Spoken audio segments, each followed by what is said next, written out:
Here itself, we got Big Worm, we got Big Pressure, we got Mr. Vita High that bought my Gatorade this morning. Good morning. I was being nice. Hey, I wish she only bought it because I called her. Hey, Corey, I called her still in the newspaper. Yeah, so you read the newspaper in the store. Anyway, you hear me? He read the front page. That was it, the top, and that was it. And we got Coach Stanford in the house with us this morning. Another Texas fan to go with his orange Gatorade. See if I'm finna drink it up though. Just saying it's orange. It'll be clear after that. Do we need our cups, Daddy? Our orange cups. We need some. Do we need them? Well, hey, they're not up here. Bobblehead is a bobblehead to do. That's all good. But man, before we get into the show with Coach Stanford, did any one of y'all expect the Phoenix Suns to be in the what are they? The Western Conference Finals? No. I thought the Lakers were gonna be there. Well, after they was injured, then I didn't think it was gonna be the Suns, but they look for real. Now, because CP3, he in that protocol stuff. Mm-hmm. But do you know why they put him in there? What did he do? He went in the stands and hugged his mom after the game. Man, that's why he ended up in. He broke the protocol. So. Because he hugged his mom. Yeah, because he went inside the stands and done it. I know something. After they won. Somebody to be slapped in that room. But that's what happened though. Did you see the new rules for the NFL next year? The NFL players, with the COVID stuff? Bro, it's crazy. If you're not vaccinated, you gotta get tested every day still. Kobe used to hell with it though. Yeah, the players was mad about that. They was mad. That's too much. You'll have the same issue in high school because we were having this conversation yesterday. It's vaccinations are vaccinations. Kids don't have to get them. Right. But nobody's wearing masks anymore. Right. There is no more social distancing. Right. But all of the protocols are still in place. Right. And so the caveat to it now is let's say a kid gets it, which is possible, or a coach even, or a teacher. Let's just use a classroom. A teacher gets it. Well, nobody in the class is wearing a mask anymore. Right. So nobody's social distance anymore. Everybody got a quarantine problem. The whole class will quarantine now. It won't just be within that 15 feet. It'll be the whole class and the teacher will now quarantine. So do you make your players wear masks to school? Like, it was something. I think it would be something that I would suggest. Like, obviously, we're looking into a lot of different possibilities right now because the same situations we had last year will arise this year. COVID's not gone. It's going to happen again. It's not gone away. Yeah, it's going to happen again. I think it'll be worse. Yeah, because it's still here, and so the protocols that were in place last year are going to be still in place. So if a kid gets it on the football team, he was at practice. Now what? And so we're going fixing to face the same song and dance here in about 2 months. It's not over. Wow.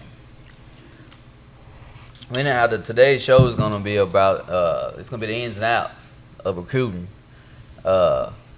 Stanford been in the game long enough to know all the ins and outs. And, of course, Trey, he actually lived it through his, high school experience, getting recruited out of high school. So we're going to dive into it. And so some of these parents that have understanding on how this goes.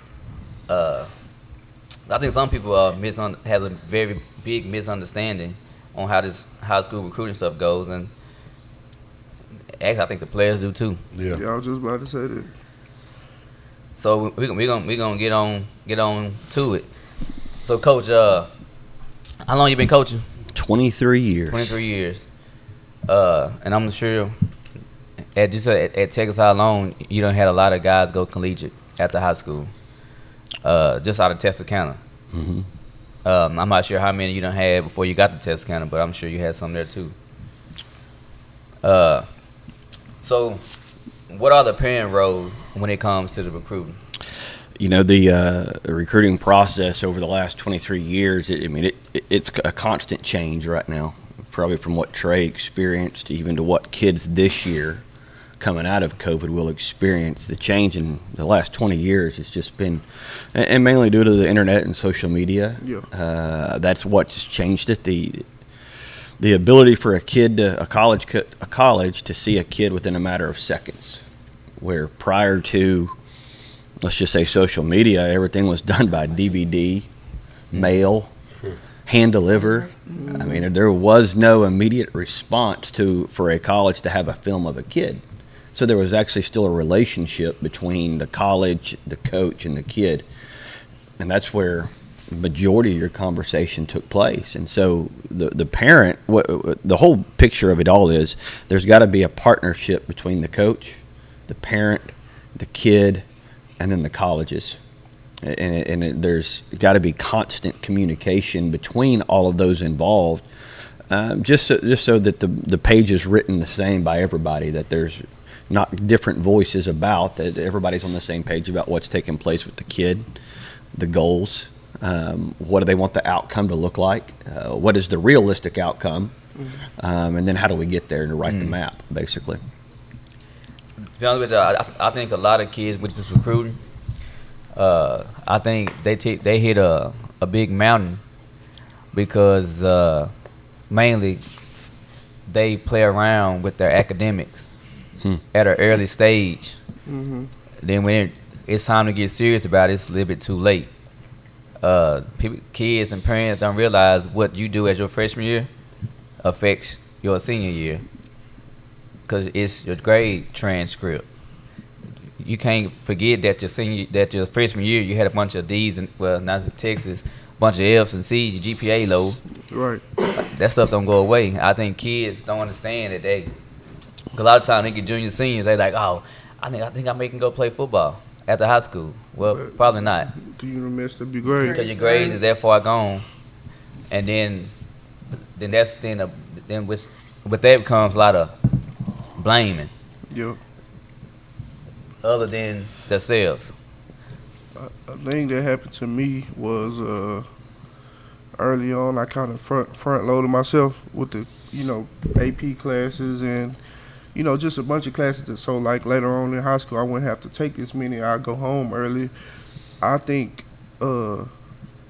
think kids should do that, because when you get to college, it's like a slap in the face. Like, oh, I got all these classes again. Like, all this homework, all this, schoolwork that I just didn't have a year ago, so I think they should find a good balance, like, balance it out, just so when you get to college, it's not a slap in the face. Because when I got to college, I went from not having class my senior year of high school to having all these classes, and it was kind of like, man, I'm not used to this no more, you know what I'm saying? So I think they should find a perfect balance throughout their high school career. So my question for Coach in this situation, you got these recruits across the country, 5-star, 4-star, whatever you may call them, and they know this situation is going on with their grades, but yet they're still taking the visits, they're still going out here. I mean, where's the line at when it's somebody's telling them realistically this is not going to happen?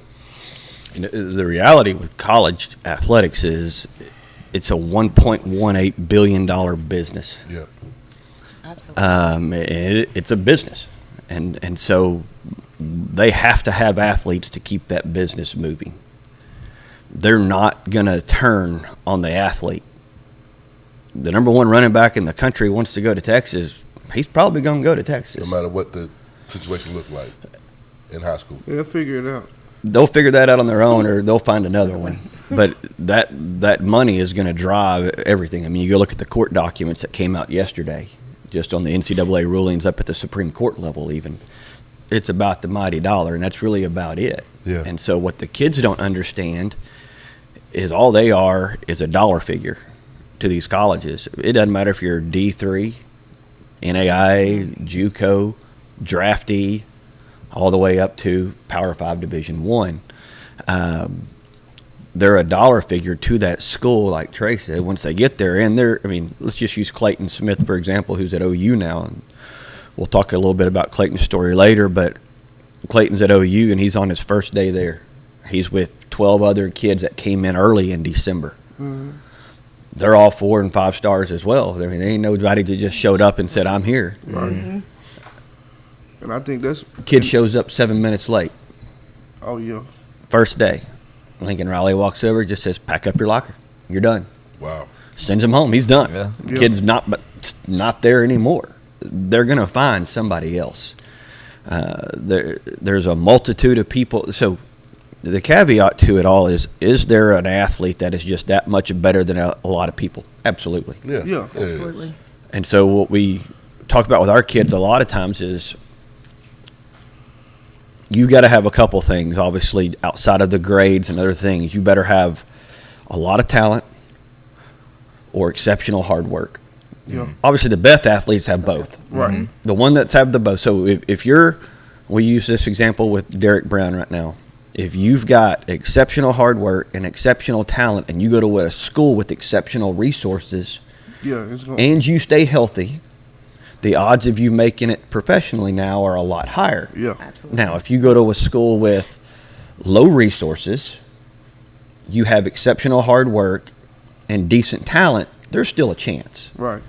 But if you have exceptional talent, no hard work, and you go to a school with low resources, the odds of you making it out of college, professional is not even a question really, the odds are very low. What year did you come out, Trey?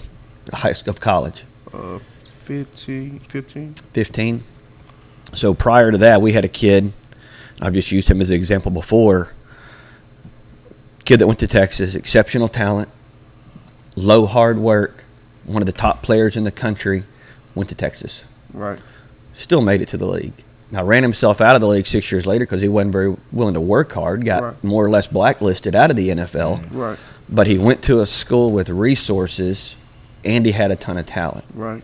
Still going to make it. Yeah. They're still going to take you. Right. Yeah. Right. I mean, they're going to find a place for I'm gonna you. give you a chance. Social media has driven it a little bit differently, just because kids can ruin their character so fast to where they can be blacklisted.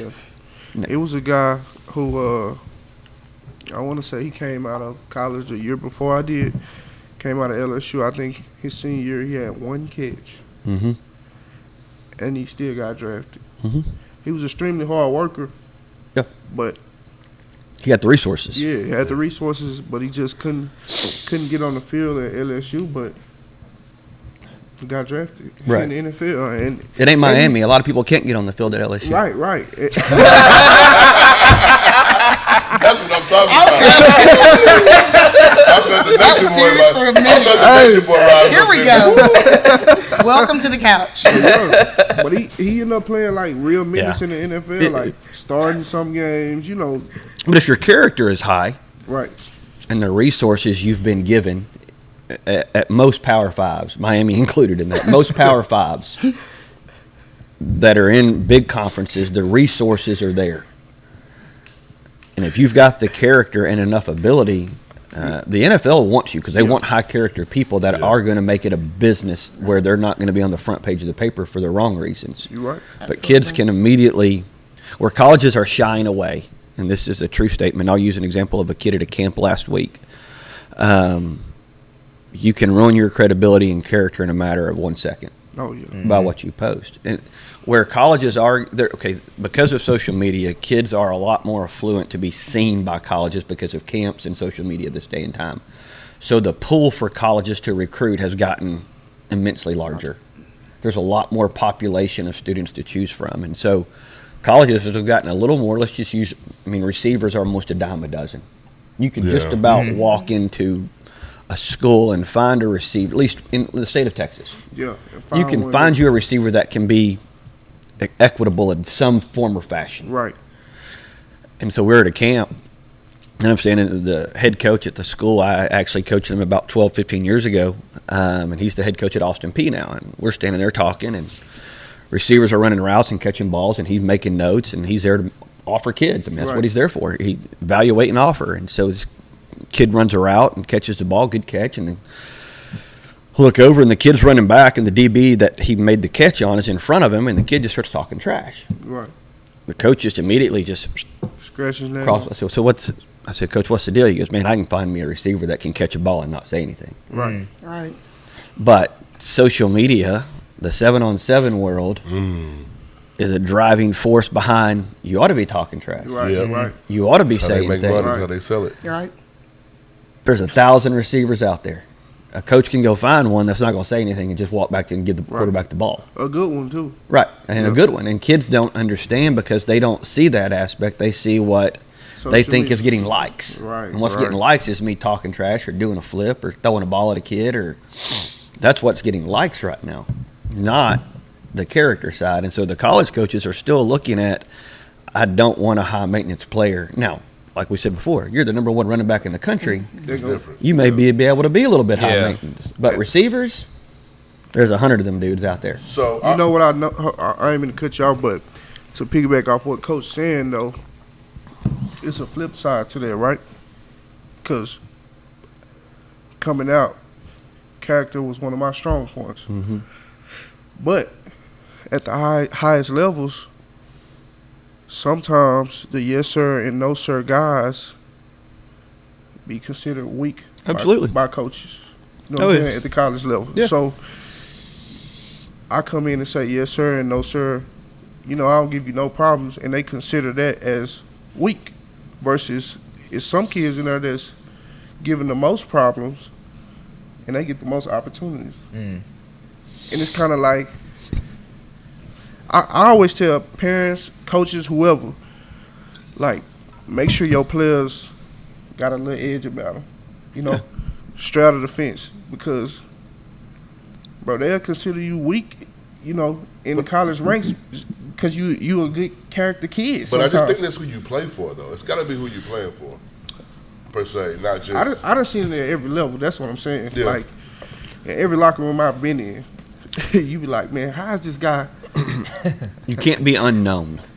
Right. You got to do Make something to yourself make. known. You got to do something. Something makes you known. Now, obviously, you don't. I mean, Yeah. from And the I'm not coaching saying- standpoint, Yeah, I'm not saying low that. maintenance is better. Yeah. I'd rather you be known for great leadership, Right. vocal, not the quiet, reserved kid tends to get found later. Yeah. And that's the thing. You like, man, I'm just as good or better than these guys. Yeah. But like, man, I say yes sir, no sir. I give you the least amount of problems, but y'all treat me like, you know what I mean? Like, I had a kid a lot like you were, came out in 2010 and went to Houston. And they tried to move his position, built pretty similar to you. Came into Houston, tried to move him to strong safety, move him to line. He's like, yes, sir. Move over to linebacker the You gonna next do year. Yes, sir. Move him to special teams. yes sir. Yes, sir. Back to running back. And then he's all conference 3 years in a row. Right. Leads the team in rushing, breaks the touchdown records at Houston, and ends up making it to the league. He was found later because he was willing to do what was best for the team. Right. Now, he made it through and stuck around and got his 5 years and got his degree and played in the league for a while, and now is doing great things out in the world. Right. But what you're saying, he was found a little bit later because he was willing to do what was best for the team and wasn't going to rock the boat. Right. And the portal didn't exist then. Praise Jesus. Listen, when I Now was, the portal, they out. We're not staying. they will leave in a minute. I see it every day on social media. Oh man, it's so bad. I want to say, like, when I was in school, transferring was kind of like frowned upon a little bit. Like, you don't transfer. get blackballed like, back yeah, then. what are you doing? You're not transferring. But I think it's going to happen again, because at some point you have to. They gotta do. You have to something talk about it. the high school kids that you're looking at it for hopefully 3 to 4 years versus. Because it's going over like the It's messing up with high school kids. yeah, like I know it's probably schools that don't even they like, man, we just gonna recruit out the portal. We see it right now, and so obviously, we're kind of in. So Pandora's box was the portal, Yeah. and it was a bad box to open. Yeah. Now, for kids who are transferring and things are working out in their mind, not so bad. Right. But when you take just take the high school kid at any high school right now. You had COVID coming out of COVID. Colleges could not go out and recruit for a solid year. Couldn't have camps for a year. And so you've got a whole generation here of kids who didn't go to camps and who weren't recruited until obviously June 1st of this year. So you have the portal involved in that. And so the kids on their college roster right now also received 1 extra year of eligibility.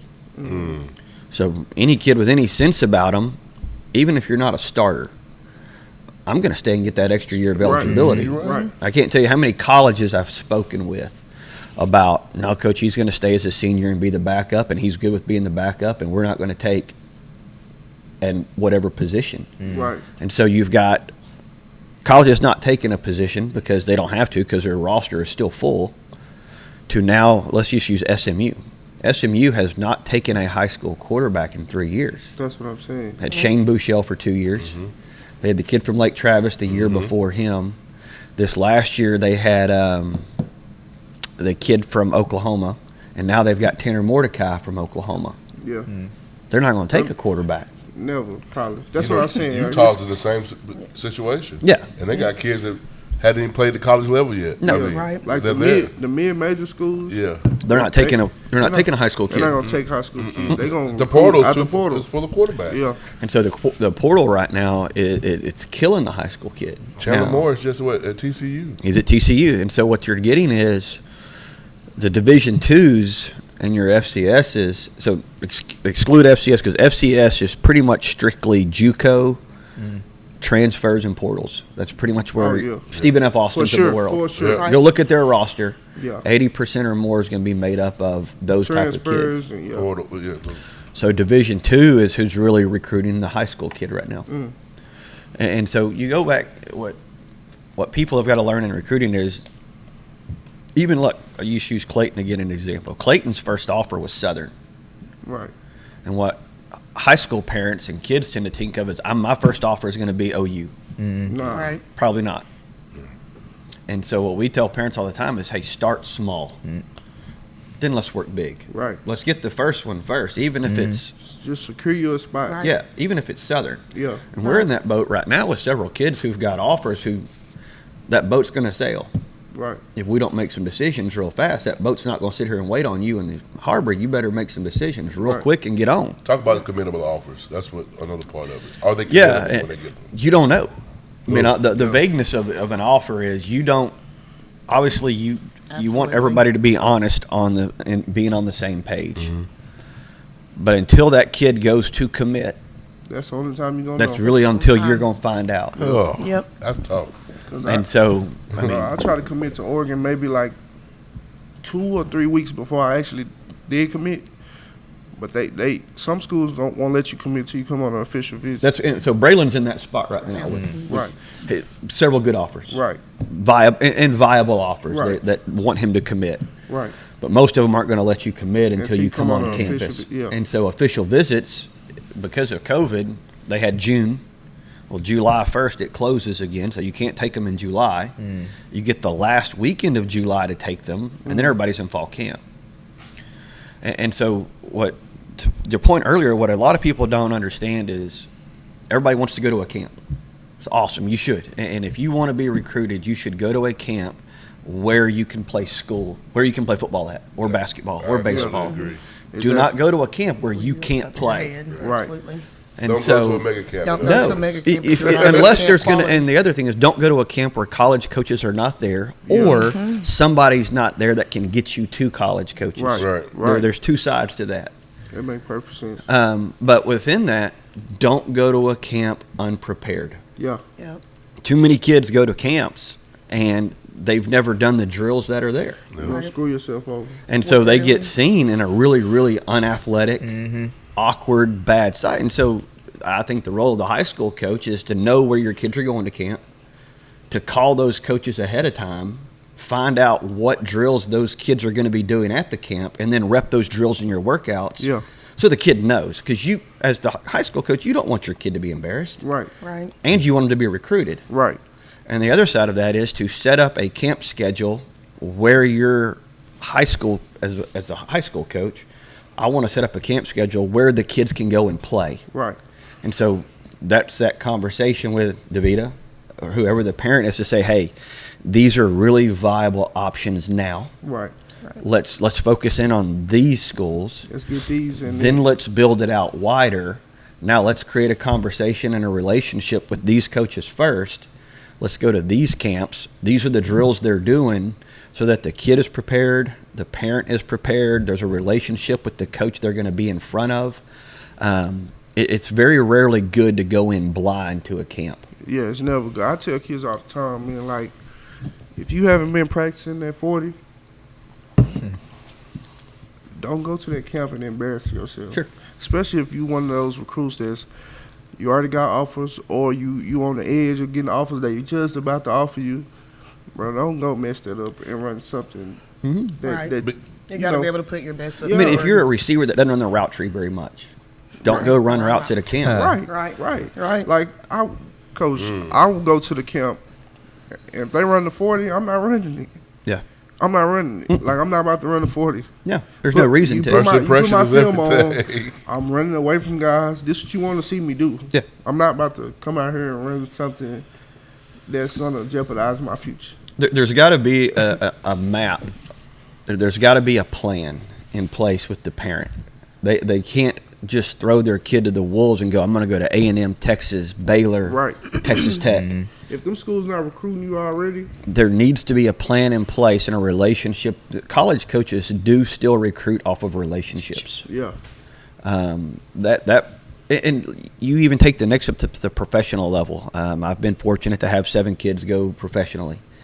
The amount of research the professional sport team does from when they were in high school, yeah. Yep. the letters, the phone calls I get from the NFL teams, Major League Baseball teams, of what was X, Y, and Z's character like. Right. Can you send us a transcript from their high school days? There's still a relationship piece to professional sports and a large piece to college sports where the parent doesn't need to go in blind as much as they cannot. Right. Absolutely. Are there times? Yeah, there's times where you've got to go in blind and just take a chance, but it's a calculated chance. Right. We've mapped out certain things to say this is a chance we're willing to take because the reward is greater than the risk here.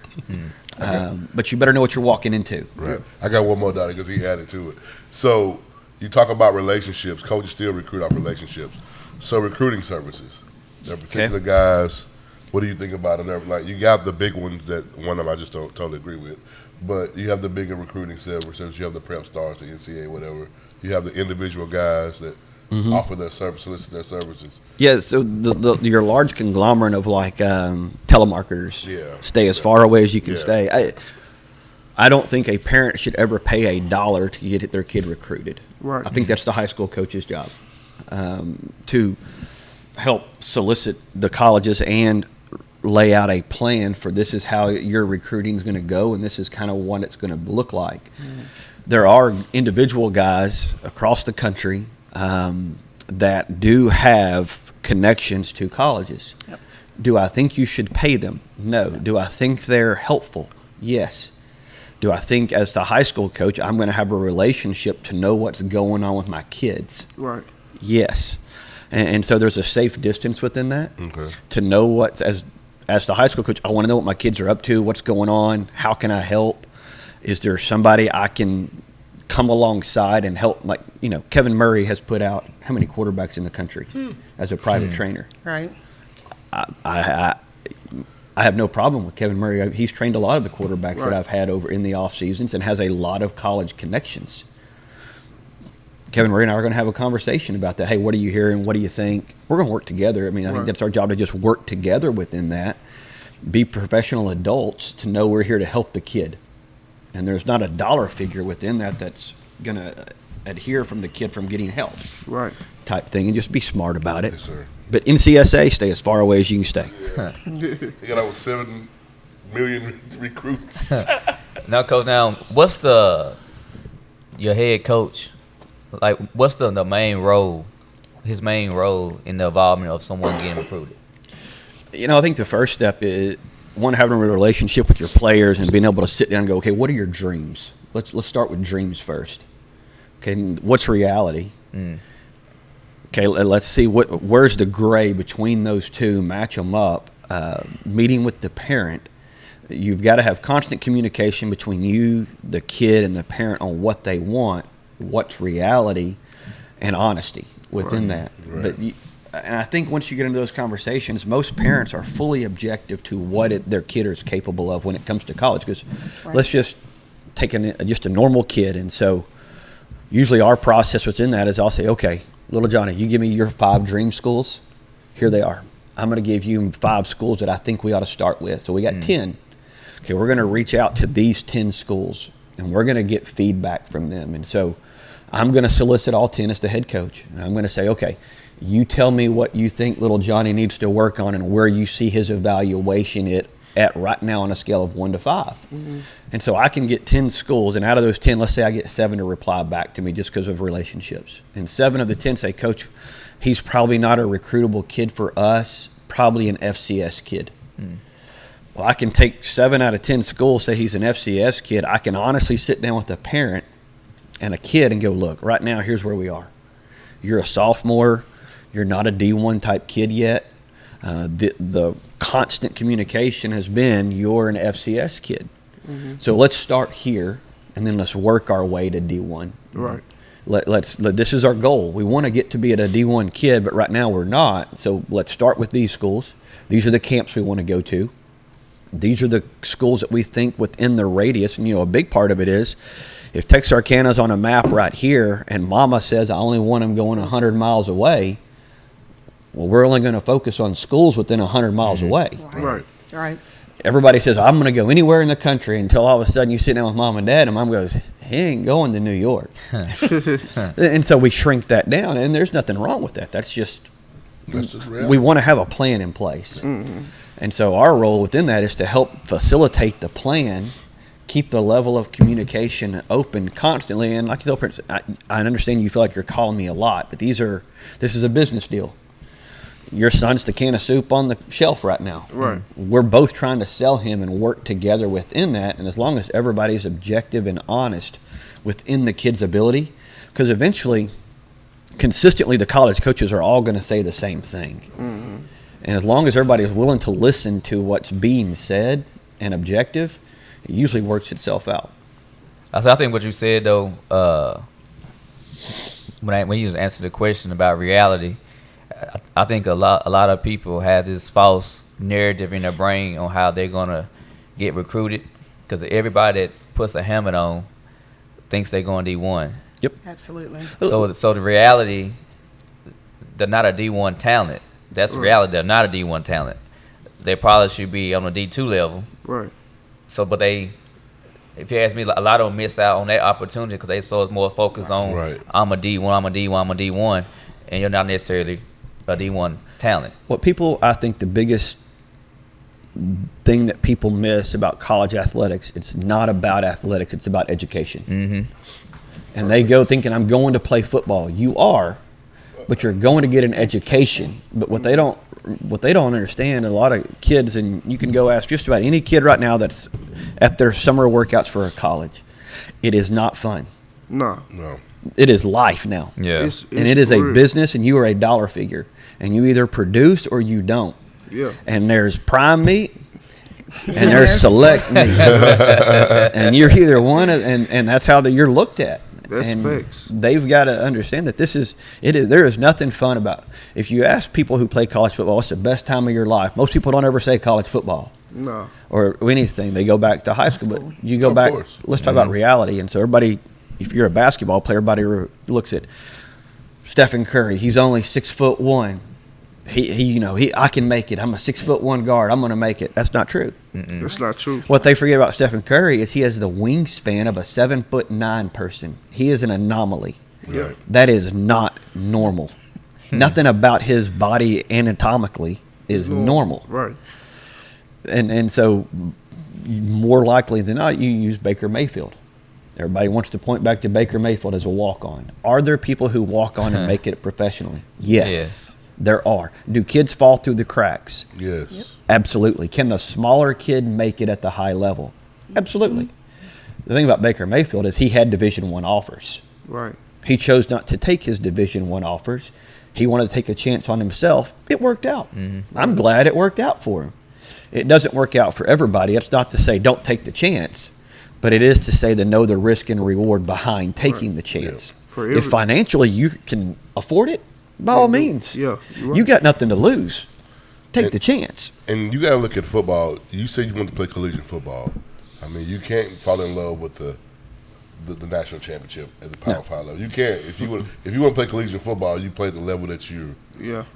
I saw a tweet yesterday that coach said, "Stop chasing offers because every situation don't fit don't fit your personality. You don't fit your ability. So And I think that's a big problem right now. Kids falling in love with the recruiting process when that should just be like the beginning. Like, you know, don't fall in love with the recruiting process because it's not like it's just a bunch of It's a show. bells and whistles. You know what I mean? And then it's not. College football is not that. that. Like Right. you said, Clayton. if you fall in love with the recruiting process, you set yourself up for failure.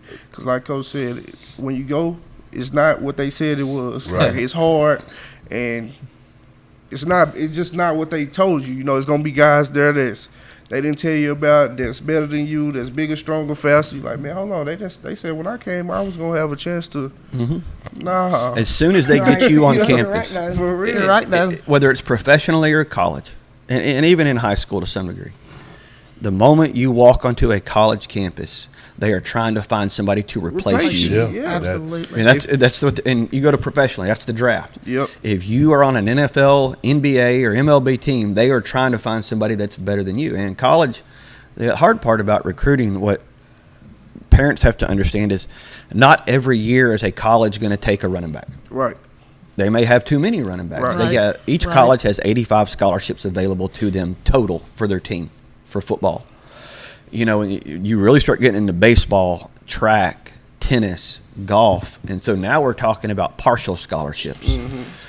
We've been fortunate this last year to cover at Texas High. Every sport had at least one kid go play collegiately coming out this year.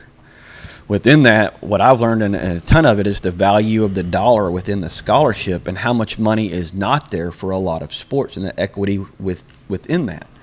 Let me tell you this, if you're a girl who can play tennis or golf, there is a ton of money for you. A ton of money.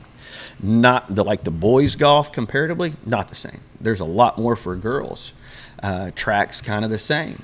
But when you start getting into these other sports that don't produce money for the schools, the amount of scholarship money available for kids is a lot less. But what I will say is this: if you're a high school kid in college athletics, if you're a high school kid and you want to play college athletics and you're willing to work at it, you're willing to have the grades, and the biggest part, I think, is you're willing to travel, there is a place. Right. Now, it may be in Iowa in a cornfield, But it's a place but for you. there is a place if you're willing to meet all these criteria. Do kids fall through the cracks in high school? Yeah, they do.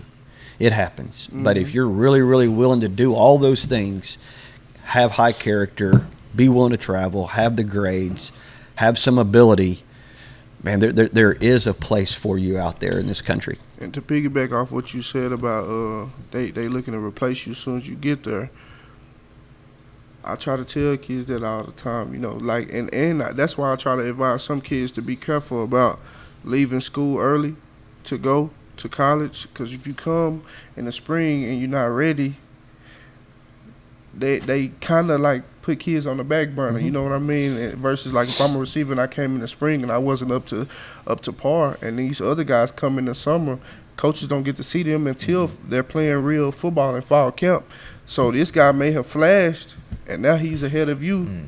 In reality, you may be better than him, but it's just the first impression. You know, it's one of those things where it's like kind of put yourself behind the 8-ball sometimes early. So I'll piggyback. Coach, you were talking about, I think I was talking with Don the other day about how being in the DFW in the Houston areas, you take a skill guy, we're talking receiver skill guy. Yeah. We're locally here. You may have a talent over there at Texas High, a couple of them that may. How do you get those guys to come out of Dallas? Yeah, so there's a couple of ways to look at it all. So take Houston and Dallas, start there. Those are huge major corridors for recruiting. Recruiters, when they fly in, so we'll use spring ball as the example. That's when the majority of recruiting is done, is April up to the June 1st area. That's because in Texas, that's when spring ball is taking place. Obviously, COVID was a little different this year. And so it's a lot easier for a college recruiter to land in DFW, make a loop around I-20, and they square it out. They square out DFW, they square out Houston, and for the colleges, they're going to send 10. University of Utah may send 10 coaches to DFW to recruit for 1 week, and they're going to hit every school, and they're going to bounce. So why would a college coach drive out here? Right. I do think in Texarkana we've done a really good job holistically of putting our kids at the forefront of recruiting. Now, college coaches do not go where there is no talent. They're not. Period. They don't have time nor money to waste. Right. And so what we have to do as coaches is really put our kids at the forefront of why they should come here and give them a reason to come here. Right. What has happened in the Dallas-Fort Worth area with colleges is the resources for a kid in Dallas-Fort Worth, from personal trainers to supplements to the parent involvement. A lot of kids in Dallas-Fort Worth reach their ceiling before they ever make it to college. Yeah. And so a lot of colleges have turned away from recruiting large metropolitan areas where football is affluent, like Dallas-Fort Worth, Austin, Houston, and have turned more to looking at places like Texarkana, the outskirts, because kids are lesser developed in the high school level and have a higher ceiling to develop more. There is a stat out there, if you look at kids that were taken out of DFW and how many of them don't make it, Right. they've It's a just bunch. ceilinged out.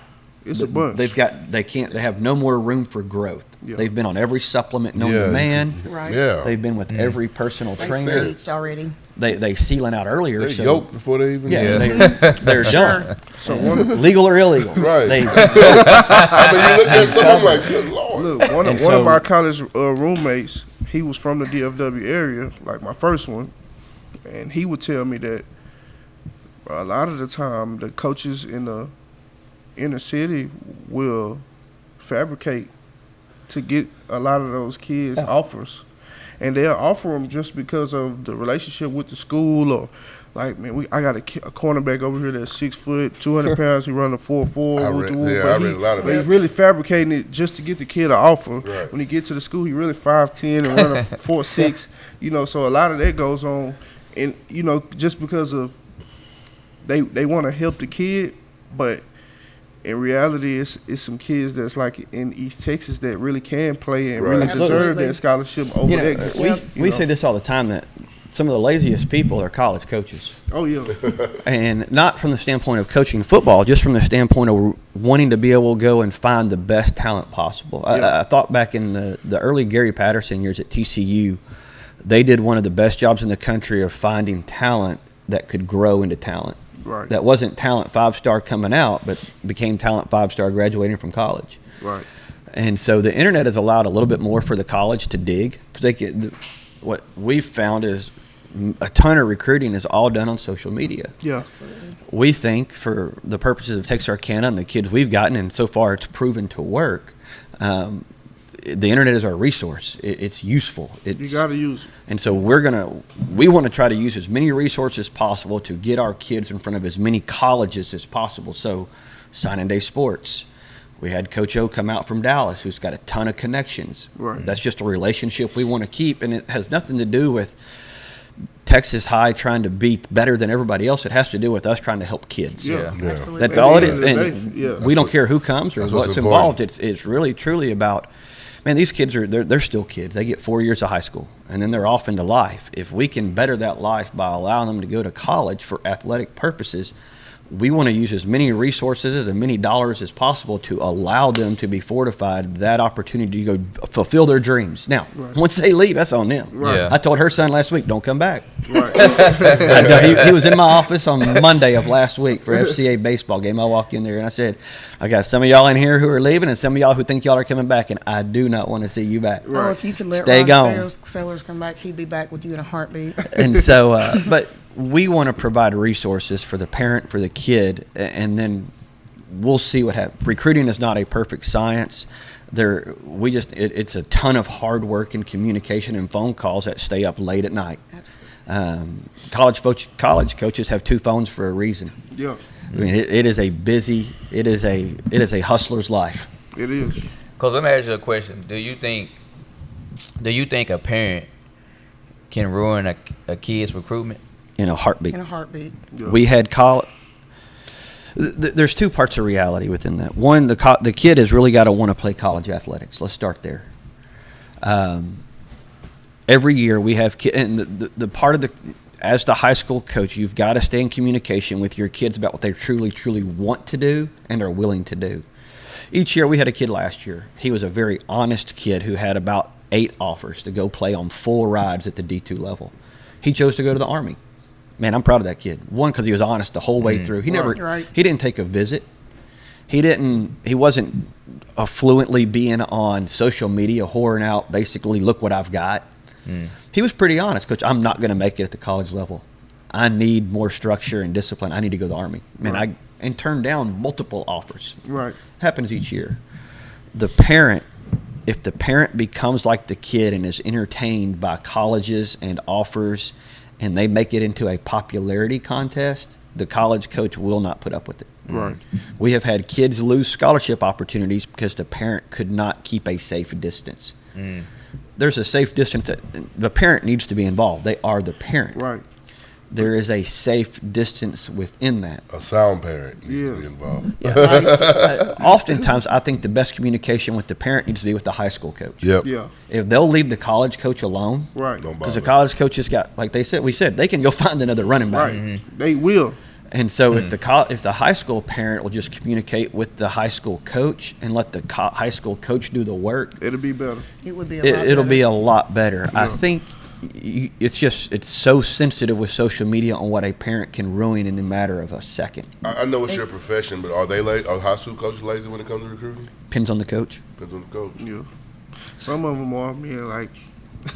Just depends on the coach. Yeah, when I was getting recruited, I mean, it's work. I sent my It's own work. tape off. Everybody's not recording. I mean, we take up our staff. We divide our staff we have 14 coaches. We divide the country into 14 pieces.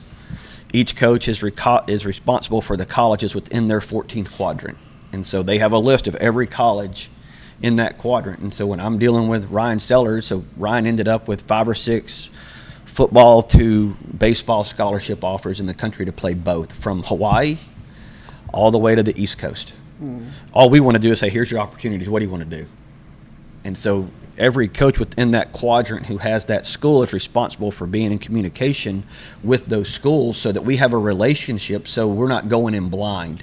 When we send a kid to a camp, we're digging as far as we can to have a connection and a relationship with the coach to say, hey, Ryan Sellers is coming to camp this week. What's it going to be like, and what are the drills? Does that keep my phone up late at night? If you ask my wife.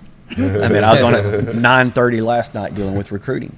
That's just the way it is. Right. That's part of our job description.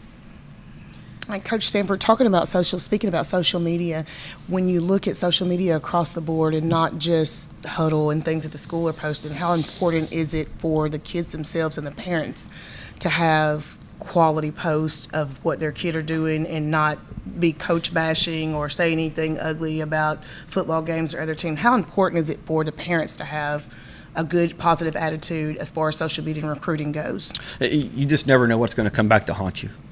I mean, it's funny when college coaches will send me a shot of a kid's screen page of what they post and go, hey, what's this about? And I'm like, I don't know. Let me find out. Or, hey, coach, what's the deal with this parent? I'm like, well, they're crazy. I mean, you've got to, and so they're going to do their research on what the kid is all about, because once again, you're a dollar figure. Absolutely. Are you a high maintenance dollar figure and worth it, or are you just high maintenance? Right. I mean, there's that, like we said earlier, there's that balance within it all, and so there's got to be some common sense within how you're handling all of these things, and some objectivity within it. To know you want to get something out of this, so don't ruin it. Yeah. Social media is the quickest way to ruin your recruiting process. You know, you hear kids all the time, I've been slept on. No, you ain't been slept on. They passed They reviewed your... There's plenty of character issues. Absolutely. And so the easiest here's what we tell kids. We think there is a process that you have to go about recruiting. And there has to be a step-by-step process of how to handle it. It can't just be, let's just cast a rod out there and see what happens. Right. There's got to be a step-by-step process. I think the most objective question a kid can ask a college is, Coach, can you evaluate my film and tell me what you think? Hey, not, Coach, are you going to offer me? But as an athlete and as a coach, you want an objective, honest answer. Right. Hey, you're probably not big enough for what we're looking for, or you're not fast enough, or, hey, we're not taking get an honest answer. Don't say, are you going to offer me? Look, hey, what objectively do I need to work on? What do you see in my film that I'm weak at? Right. Well, now you got something to improve on and something to work Right. with. And so I think there's got to be an objectivity to recruiting that the parent, the coach, and the kid all have to look through that lens so that it's an honest evaluation. A few months back, I received a phone call from a Power 5 conference coach, and I think a lot of players think the coaches only watch the social media and the huddle. You know, they dive a little bit deeper. And the coach asked me about a certain kid, and he wanted to know what was the deal with this kid, because something didn't seem right. And of course, that particular school ended up stopped recruiting that kid, all based off other issues that they consider was red flags. What do you say to kids that has an opportunity, but those red flags keeps popping up? We tell the kids all the time, you are who you eat lunch with. Yeah. Facts. Yes, sir. And so Facts. if you surround yourself with constant problems, it's going to come out. Yeah. And so if you are constantly eating lunch with dudes who are problems, You gonna be there. or dudes who are lazy or missing workouts, you're probably going to fall into that. And so it's not hard to hop on a kid's social media page and see, all right, who are they friends with? Absolutely. Where do they work out? But they are looking at that. Yeah, They are absolutely. definitely For looking sure. at Who do they follow? What are they liking? And you can quickly figure out they're liking a lot of people who are smoking all the time. Absolutely. They're following a ton of people who have nothing going on in life. They're associating, and let's just, They connect you to people. there are individuals out there who have a ton of connections with colleges that are positive. There are other individuals out there who have a really bad name for themselves that would consider themselves quote unquote great trainers and personal uncles is what we would say call them. That let's just take that person's social media page is completely negative, completely filled with things a college would not want to be associated with, but yet the kid feels they're in their ear and have some sort of help or connection to a college. I mean, there's some long stories I could tell you that Trey would be real familiar about with some guys who made their way through Texarkana between 08 and 15. It wasn't good for a lot of it wasn't good for a lot of people. Yeah. I was in Sports Illustrated, Yeah. questioned about it all. I'll tell you that story some other time. Whole sports, everything. But you've got to be very, very careful of what you associate yourself with because they will know. Yeah. Social media tells it all. And you can't take it back. No. Once No. it's out there, Once there you is no delete it. Yeah. I mean, it's there. I mean, you're looking at kids who are drafted and made mistakes as They gon- 15-year-olds, they don't bring that and up. they're getting exposed to something when they were 15. I used Right. to tweet about Tony Romo. Colin Murray. It's Colin Murray. Colin The Murray. Cowboys. Oh, yeah? Yeah. Used to talk trash about him, but like during the process, they start. Hey, remember back in you said this about the Cowboys? You have a problem with it? No, I was just. You have to face them tweets one day. So the process is long and hard, and I think kids, you can't take away the Trey Lance stories, the guys, the Wildman, the Josh Allen stories. You got to take your opportunity Absolutely. and develop and grow from that school because you can make it from anywhere. I think Trey always say if you can play, they're going They're gonna find you. They just don't make excuses. And go where you can play. right. Go Yeah. and you can play. Be honest with yourself. If the excuse is not I was slept on. The answer is I'm gonna go find a place to play and Right. prove them wrong. Right. And even if that place is a JUCO, Go there. go prove Go them wrong. play. Right. If that place is a D2 or a D3, and you have that opportunity, go prove them wrong. Right. The positive about the portal is if you can. I mean, let's take the linebacker at North Dakota State. Yeah. Draft Yep. pick, Now that is highly a positive. sought after. Yeah. Made it at the D2 level. He graduated from North Dakota State. Had 2 years left to play because of COVID and because of just his redshirt year. Goes to LSU. I wanted to experience that Power 5. I was too small coming out. wasn't slept on. I just wasn't there yet. Right. Yeah. But now I'm Developed. ready. Demarcus Ware. Yep. Right. Dude was 6'2", 180-pound receiver coming out of high school. Had nowhere to go. Right. Found a place at Troy. Stuck at Troy. Hey. All pro, possible Hall of Famer. Right. He grew. I mean, kids grow at different paces. Yeah. And so we don't ever want to say a kid can't do. We want to say, here's where you are. Right. Facts. So with where you are, here's your opportunities. Right. Now it's up to you to make the most of it. So let me ask you this. Now you got a lot of kids, you know, that they have offers, but some of them sit and wait, thinking the bigger offers are gonna come. What should be a timetable, a timeline, shall I say, on when a kid should commit to a school versus playing a waiting game and think you're gonna get something bigger? Then this, and you know, you left. With that. I think that's man. You're playing Russian roulette a little bit. Facts. I mean, that's just there is no good answer. I mean, we're in that boat right now with several kids. Yeah. So June 27th, NCAA is going to go into a dead period. Right now, we've got 9 kids with offers. 6 of them are D1, 3 to 5 of them are D2. The D2 kids will wait on, and so if it's D2 or lower, we're not going to commit until the fall. Right. We'll wait and see. Particularly if they've got multiple, we'll wait and see. Our D1 kids right now going into dead period on June 27th are taking a chance by not committing. Yeah. Because so June 27th, colleges usually take about 10 days off right there and go on vacation through July the 4th. They usually come back in the office about July the 10th. The dead period is over July 24th, give or take. And so for 2 weeks, the colleges are going to be doing evaluation of camp. Here's where we are. You're going to see a ton of kids commit in the month of July. You're going to see a lot of kids decommit in the month of July. You're going to get to the last weekend of camps will be the last weekend of July will be the last weekend of camps. August, everybody starts fall camp. So then you're going to see a ton of kids enter the portal because they're realizing they're not going to get to play where they are. Right. And so the cycle's going to hit one more hot spot through August of kids leaving and offers being made. And then about August 27th, September 1st, offers are going to really slow down because colleges are going to see their roster.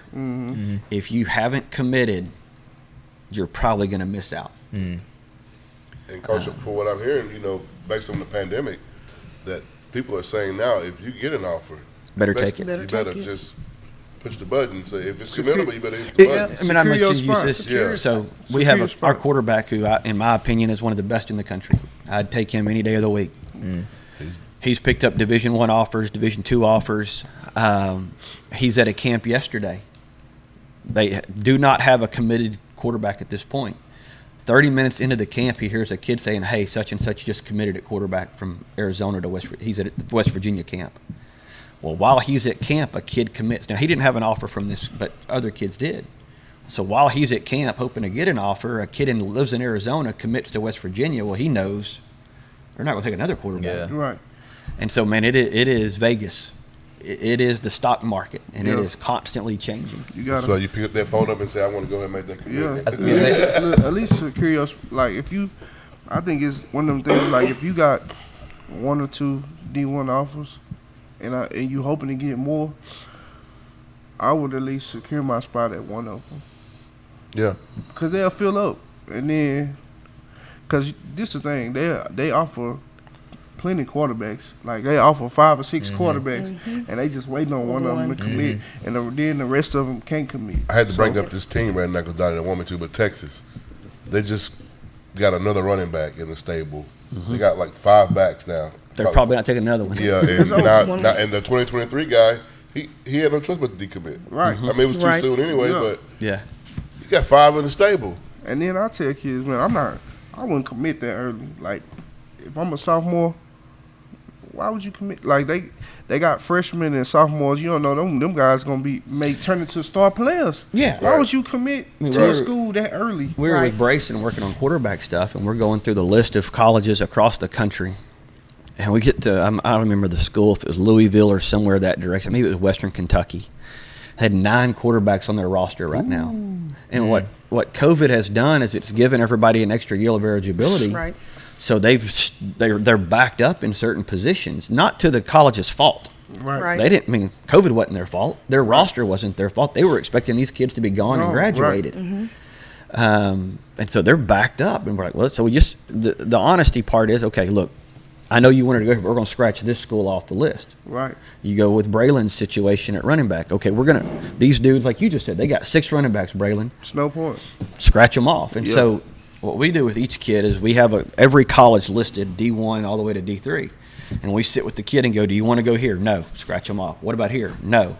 Okay, this is a good spot. Okay, let's look them up. Okay, they only got 2 running backs on their roster. Highlight them. Yeah. Keep them. And so we just keep running lists for every kid that wants to go to college in our office. And so we just keep working through it. So in Brayson's case, every time a quarterback commits, we just scratch them off. Yeah. Okay, so now our list is accurate. And it's a workable list, and it's an honest list. Right. So the parents on the same page, the kids on the same page, and the coaches on the same page of who we're going to work with now. And I think that's all you can do. Yeah. But I think when it comes to the kids committing, I think they need to realize it's a pecking order. Yeah. Those highly classified guys, they can wait all day. Right. Because they will drop They'll a drop kid somebody. to add them. Oh, That's a fact. The running back That's I right. talked about earlier. Gonna be able to For drop. sure. Yeah. The running back that went to Houston earlier was committed to Colorado in December. Signing days, February 7th, give or take. February 1st, they drop him. Because a kid from Colorado, their state, wants to come. So they drop. So a week before signing day, got nothing. Nowhere. Because everybody else has moved to the wayside and moved on. Right. And fortunately, Houston came in late.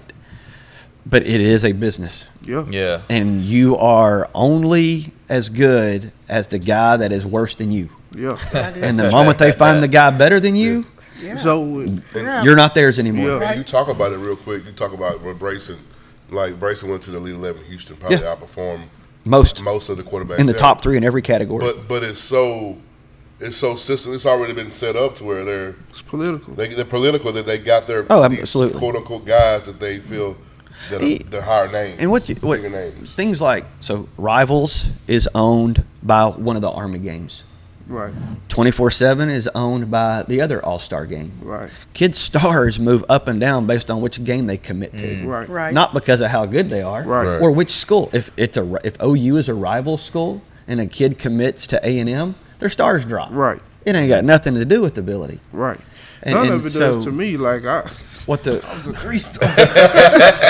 what the colleges, what everybody doesn't equate into is the late bloomer kid. There are kids who grow as sophomores and get offers because they're 6'5", 280 pounds as a sophomore. Right. There are other kids who don't get as many offers that end up mid-major because they grow as a senior. A kid you played with at A&M, kid named Keaton Sutherland. Keaton played offensive line. I coached Keaton at Marcus, played for the Dolphins and the Bengals right now. Keaton was an early bloomer. Right. Keaton, as a sophomore, was 6'5", 280 pounds. He ran a 4.8. You gonna get the offer? He went everywhere in the country. Yeah. Well, the kid that played center as a sophomore was 5'10", 240 pounds. As a senior, he was 6'2", 290. He gets offers, North Texas and whatnot. There's nothing wrong with that, but he's a late bloomer. Right. The problem with college athletics is they don't wait on the late bloomer. No. Right. And so if you bloom late and have a great senior year, you're going to get to go play college athletics. It's just not going to most likely be at this big-time Power 5 school because they recruit so far back this day and time because of the internet. Yeah. It's okay to be a late bloomer. It happens to a lot of us. Yeah. I shared them a picture of a 6'3", 260, 12-year-old. Yeah. The other day, probably in 2 years, they had about 20 offers. If you don't do it by your junior year, you're probably gonna be a late bloomer. And there's nothing wrong with being a late bloomer. No. Just take that But and that's just how, like you said, that's just how they recruit nowadays. Like if you gotta Yeah. blast on the scene early, Right. if you want to go. the late Right. blooming kid, it hurts. But Yeah. there's still a place for them. Yeah. Hey, all you viewers, if you would like and share this live feed, I think this has been a lot of information was given out this morning that could help you or somebody else if you got a kid that's being recruited or would like to be recruited. Coach, I appreciate you coming up here sharing this knowledge with us. I think that's a lot of stuff. Whether you're a parent or a kid, that's some of the stuff that you need to hear. So, and mainly my main deal, especially for you guys that's being recruited, watching this show, your character should be the main deal you should focus on. If you're not gonna focus on anything else other than trying to play football, focus on your character. Because Grades. it does matter. It takes you a long ways. But see, to me, the character, if you have good character, you're gonna focus on your grades anyway. Yeah. So focus on being a good person, and so you can be recruited, so you won't get dropped. Good character take you a long ways.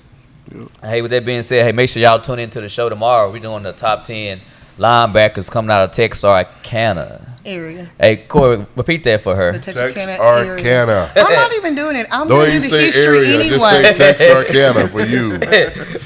Oh my God. Okay. Because Ducks you down. get up in D Queen and I'm Bright doing Star Texarkana and because this did not start just in Texarkana in the Broken year Bow, 2000. Oklahoma. Cam, while I'm closing the show, give me a hook before I close the show. Cam, don't do that. Give me a cooking while I close It's the all show. good. Give me Bobblehead one hook upside before I down. close the show.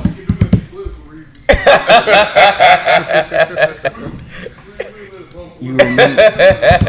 Hey, with that being said, hey, this is the best sports morning show on this side of heaven because my mama said so.